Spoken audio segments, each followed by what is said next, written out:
Hi guys, so today we are starting the final draft of our oil pastel portraits. Now remember, these portraits are not meant to look real, they're meant to look abstract, which means not real. So you should already have a sketch of what you wanted to do. You may have added some color to it. I haven't gotten to that.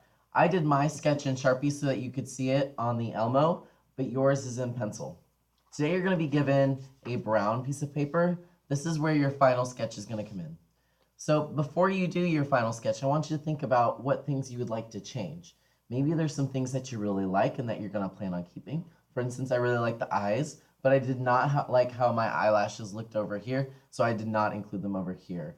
I thought that this face was just a little bit too sad, and I wanted mine just a little bit more mellow, a little bit more relaxed. So make those changes today. You're going to be using a big fat Sharpie to do your lines.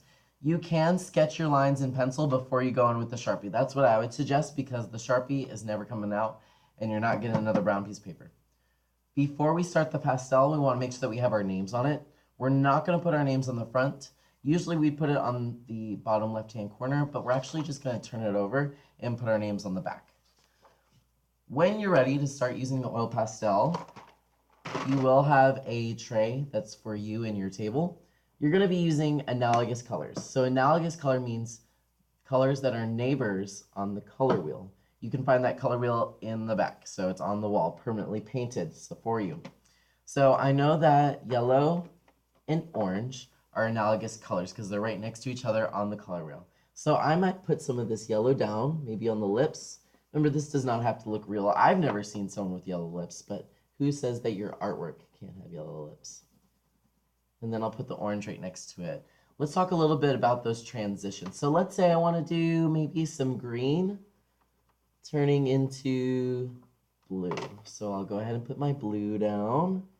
Now, right now, it really does not look blended. I'm going to zoom in just so that you can really see what I'm doing here. Zoom, zoom, zoom, zoom, zoom. You really can see that it's not blended. You do have some options. You may take your finger and then run it around in some circles. That will blend it, but it will make your finger dirty. If you're not interested in making your finger dirty, you can just take the lighter of the two pastels that you chose, so in this case it's green, and go ahead and blend it. And that will blend your colors together. So that would be considered blended. You're also allowed to blend any color with white or black. So I might put a white down, maybe right here on this side.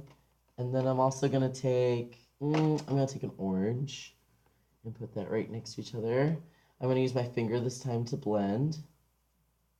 Just go back and forth. Sometimes I'll do circles. You just really got to push it around until you like it. So that one's pretty much blended. So that one's blended with white. If you feel like it, you can add a third color to blend with. So I know that orange blends with red.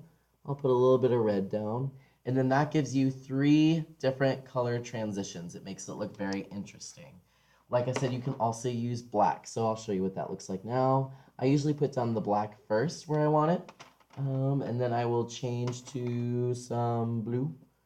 I'll change to blue. Now it doesn't look blended yet. This time I am going to take the pastel and blend. I don't feel like using my finger again. So that should help you when you're starting to do your oil pastel. I do expect for this entire surface to be covered in colors.